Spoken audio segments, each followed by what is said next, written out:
Subscribe कीजिए हमारे channel को और बेल आइकॉन को दबाइए हमारी लेटेस्ट वीडियो सबसे पहले देखने के लिए।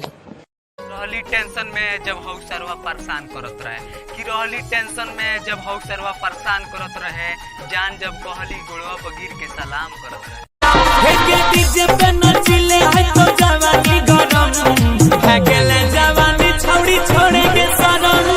छौड़ी आगे बात ऐसे करत तारू कबो छोड़ के जइबू ना कि बात ऐसे करत तारू कबो छोड़ के जइबू ना आ रहे द एब करे जा अब कुशीनगर में दोबारा कबो अइबू ना।